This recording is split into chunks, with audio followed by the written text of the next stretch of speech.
home, you can't really get away with shooting things, I don't know, like this.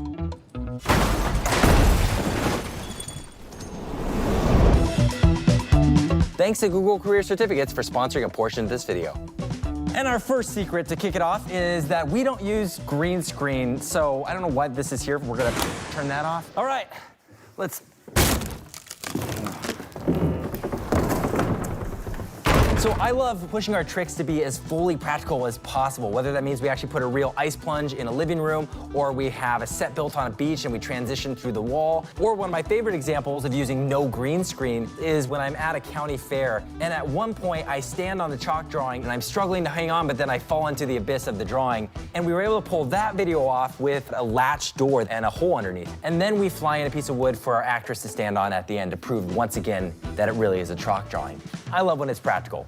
On to the next secret.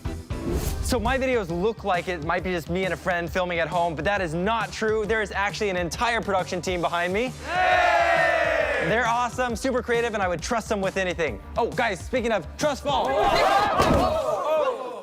So I did start making these videos by myself, but over the years I've been lucky enough to grow a team, and we shoot out of this warehouse in LA. And it doesn't matter what your role is in the business, people on the finance team and people who are producers, we all join together on Mondays and we go to the writer's room to find the very best ideas. All right, for this next secret, let's talk about how much these videos cost to make. So we intentionally make my videos look DIY or homemade, and that's so that you believe into the magic a little bit more, when in fact, they're actually pretty expensive to pull off. We recently made a video where it costs like $10,000 for every finished second of the video, which is pretty nuts. We also just built a cave for a brand new short film, Stranded Part 2, which I hope you enjoy because it is also our most expensive short film endeavor ever.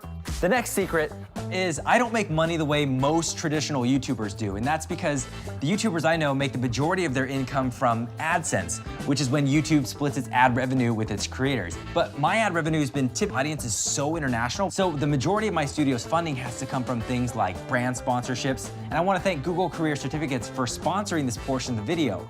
Now, typically a brand would provide a creator with what we call talking points, and that's often why you might hear a creator present their sponsorships like this. Google Career Certificates help people get I mean, I gotta spice it up more than that. Google Career Certificates can help you learn job-ready skills in under 6 months, and they're taught and developed by Google employees. Thanks. They recently launched the Google Digital Marketing and E-commerce Certificate, which includes email marketing and designing and running an online store.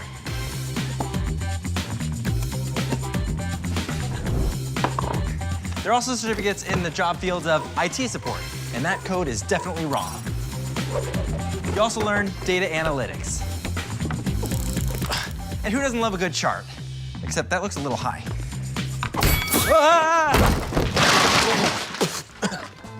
Do you want to learn more? Go to grow.google/certificates. And I want to thank Google Career Certificates for sponsoring this portion of the video. Now, you probably won't believe this next secret.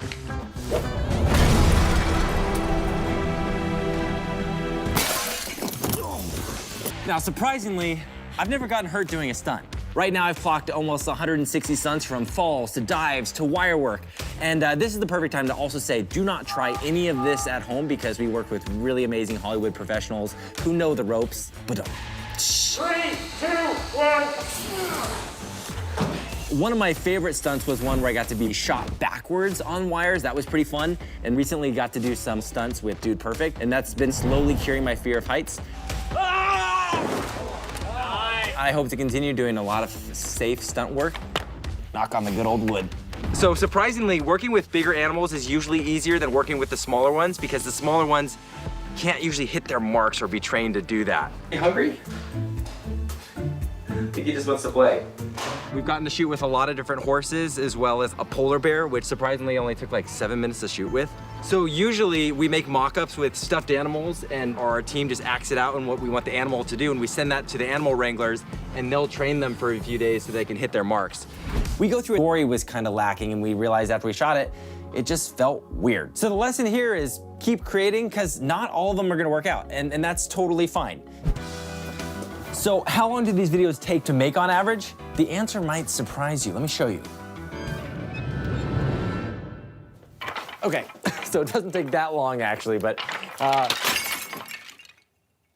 From writer's room all the way to posting, it takes probably on average 2 months per video to get made, but it really depends the set build and what the trick requires. For example, there's some videos that have taken us 6 months, 9 months to make. This one in particular, I remember it took almost a year to find this specific location, and we actually needed a specific grade of the slope at the park. So, you know, some of these tricks, especially when they require really specific perspective distances, they're hard to plan.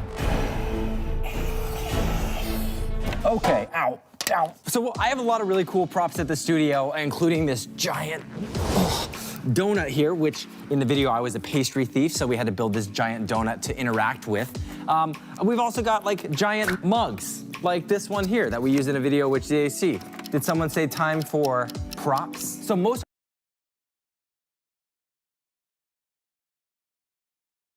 props are made here in-house by our designers, mostly because it requires a lot of customization for these tricks to work, whether it's using a miniature item like this lighthouse here. I love playing with perspective, so it's so fun to get a real tactile miniature that you can use for the tricks. Or we'll have to custom design some sort of illusion box like this one, which makes your hand disappear, but an item magically pop out. Oh, you get it, it's a mirror.